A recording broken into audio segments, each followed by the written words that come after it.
નમસ્કાર મિત્રો. વિરાસત એટલે આપણને આપણા પૂર્વજો તરફથી મળેલી અમૂલ્ય ભેટ. આવી સાંસ્કૃતિક અમૂર્ત વિરાસતને ઉજાગર કરતો પાઠ ધોરણ 7ના સામાજિક વિજ્ઞાનમાં છે, જેનું નામ છે પ્રાદેશિક સંસ્કૃતિનું ઘડતર. આ પાઠમાં ભારતના શાસ્ત્રીય નૃત્યોનો સમાવેશ કરવામાં આવ્યો છે, જેમાંથી થોડા નૃત્ય વિશે તમને આપણે પપેટ શો દ્વારા માહિતી મેળવીશું. અનન્યા, તું કયા રાજ્યમાંથી આવે છે?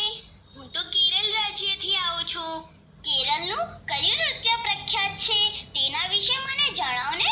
કેરળનું કથકલી નૃત્ય છે. તેનો શાબ્દિક અર્થ નાટ્ય વાર્તા થાય છે.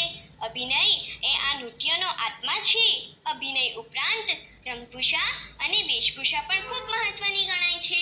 સાત્વિક, રાજસી અને તામસી ગુણો ધરાવતા પાત્રો મુજબની કલાકારોની રંગભૂષા હોય છે. પાત્રો બોલતા નથી, પરંતુ પોતાના હાવભાવથી જ અભિવ્યક્તિ કરે છે.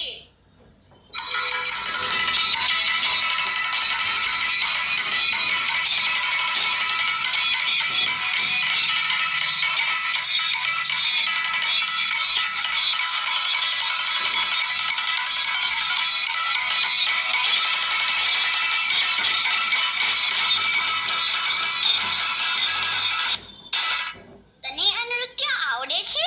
હા, મને આવડે છે. મને પણ શીખવજે ને. જરૂર જરૂર.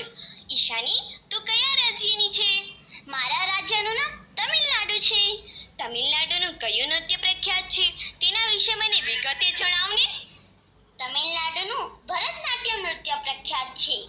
ભરત મુનિ દ્વારા રચિત નાટ્યશાસ્ત્ર ગ્રંથ ભારતના શાસ્ત્રીય નૃત્યો પર લખાયેલા મહાન ગ્રંથ છે. આ સિવાય અભિનય દર્પણ નામના ગ્રંથના રચયિતા નંદિકેશ્વરે પણ ભારતના અગત્યના શાસ્ત્રીય નૃત્ય તરીકે ભરતનાટ્યમની વિશદ ચર્ચા કરી છે. તાંજોર એટલે કે તમિલનાડુમાં ભરતનાટ્યમ નૃત્યનો વિકાસ થયો છે.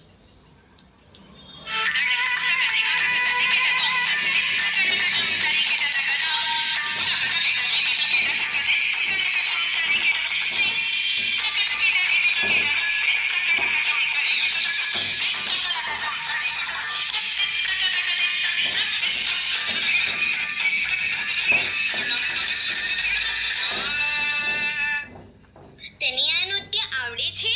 હા, મને આ નૃત્ય આવડે છે. તો મને પણ શીખવજે. જરૂર. તો વિદ્યાર્થી મિત્રો, આપણા શાસ્ત્રીય નૃત્યો એ આપણી વિરાસત છે.